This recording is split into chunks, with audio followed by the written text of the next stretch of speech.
What's up, guys? Got another lesson here for you today. This one is going to be about major and minor relative, the relative major and minor. So a lot of students that I teach, especially some more adult students, struggle with this a little bit. And a lot of it has to do with you're just kind of seeing the patterns and you're not necessarily understanding what they mean or how they fit over the chords or the harmony. So this is going to be a lesson that hopefully will shed a little bit of light on that.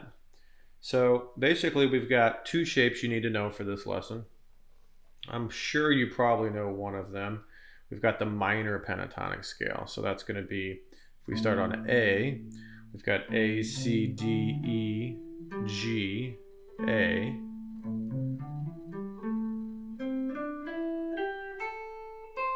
So it's 2 octaves plus a C on top. So that's your pentatonic scale. And I've done a lesson on the minor pentatonic, so check that one out if you have time and if you're a little unclear on some of this. Now the major pentatonic scale, let's see, is going to be this here. This one you might not know, but check it out. It's the second shape. It's right next to the minor shape. So we're just going to start on A, and it would be A, B, C sharp, E, F sharp, A, B, C sharp, E, F sharp, A, B. So that. Now here's the deal. We're going to come at it at a few different angles, but this is the main thing you need to understand. Let's just start with the easiest way to see it is, and it makes sense, minor pentatonic, it goes over a minor chord. It's not rocket science. So I'm going to loop this A minor chord here.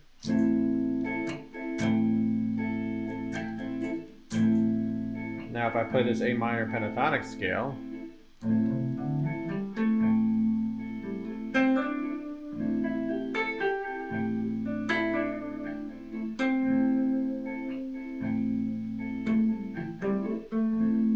that fits nicely. You got the 1, the flat 3, the 4, the 5, the flat 7, the 1.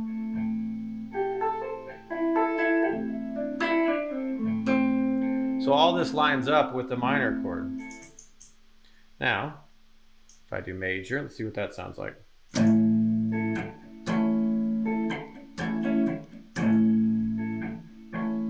So now I got the A major.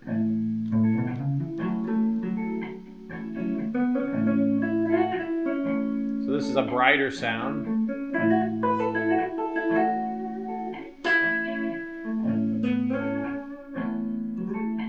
Right? So again, makes sense.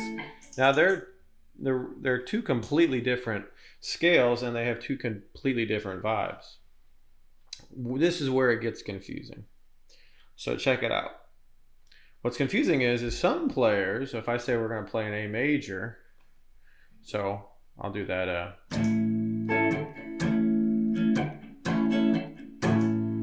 Some players will play that minor pentatonic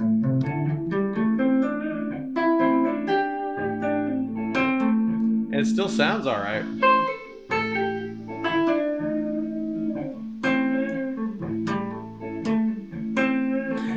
Now, why does that sound okay? Well, first of all, it sounds like the blues, because that's what the blues is. The blues is a minor scale over a major chord.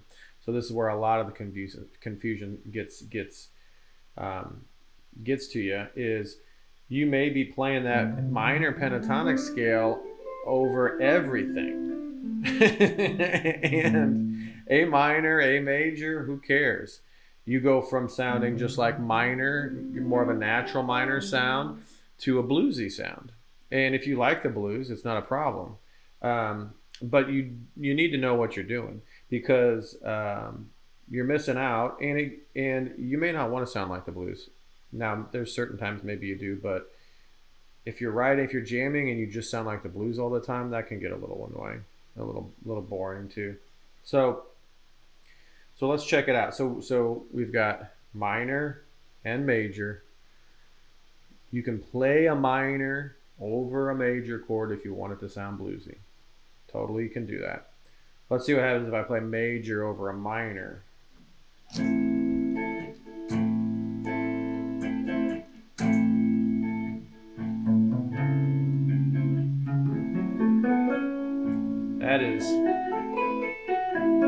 That 3 is going to be,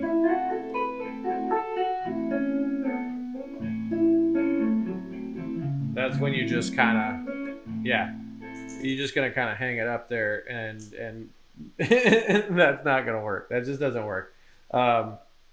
So let's talk about make sure you practice these for a while and sit with these, because on this next part, you can kind of break this lesson into 2 sections here.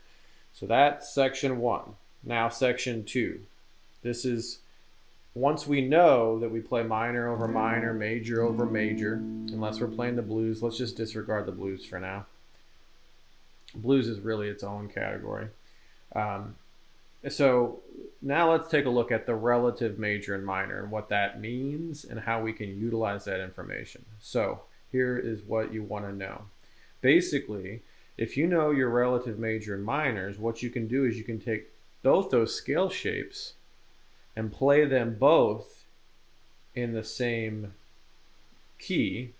So for example, let's do minor first. So I'm going to show you what I mean. So here's A minor.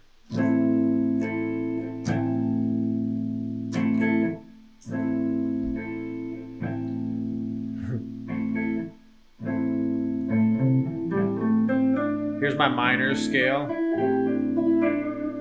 Now I know C major is the relative to A minor. So that means I can play the C major pentatonic scale.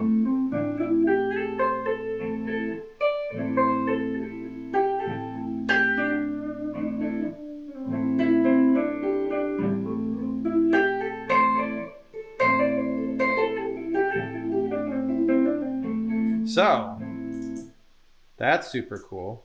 So what did I do there? I was playing my A minor pentatonic scale. Now here's the trick. The next note, in this case it's a C, A minor. You got your second note of the A minor pentatonic is a C. That's the first note of the relative major. Always. Every time. So that means over that A minor chord, I can play this C major pentatonic scale. Now, here's the tricky part. We're not in C major. We're in A minor. The only reason it works is because they have the same notes. They're just starting on a different note. So again, if I play an A minor scale, or A minor chord,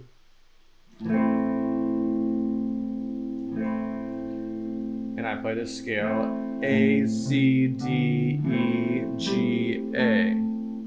That works, of course. The C works because it's the same notes, just starting on the C. C, D, E, G, no, C, D, E, yeah, G, A, C. Same notes.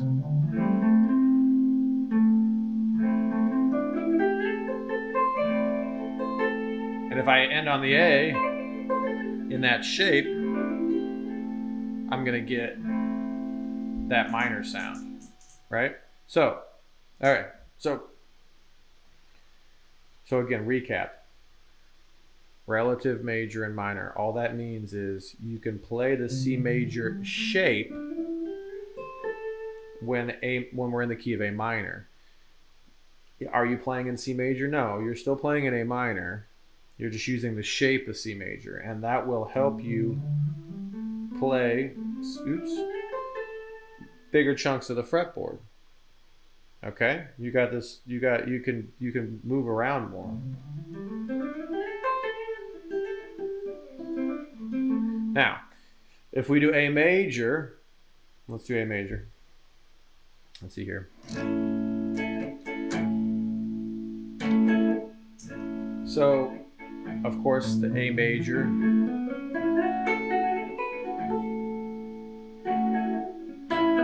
works. Now, the F sharp minor is what we're going to go to. How do I know that? Because you just take, if you're coming from, let's pause this for a second.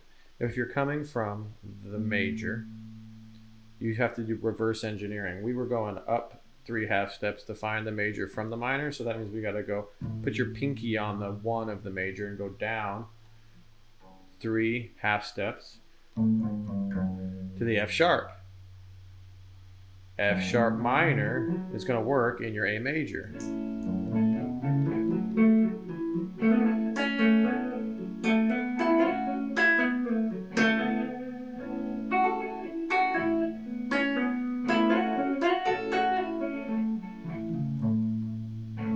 Cool.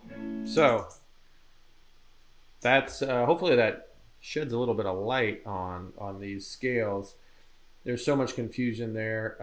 You really have to start with the first part of the lesson. Just learn these scales, name them major and minor, then play the major over a major chord if you got a loop pedal, or you can do some kind of jam track. Play the minor over a minor chord or a minor progression, and then try to use them like I just did, relative major and minor. So when I'm playing A major, that means I can use the F sharp minor shape. Not calling it F sharp minor, it's just the shape. Still A major. And when I'm in F sharp minor, I can use the A major shape. So that's how that works. And I hope that helps, and I hope you guys have a wonderful day. Peace out.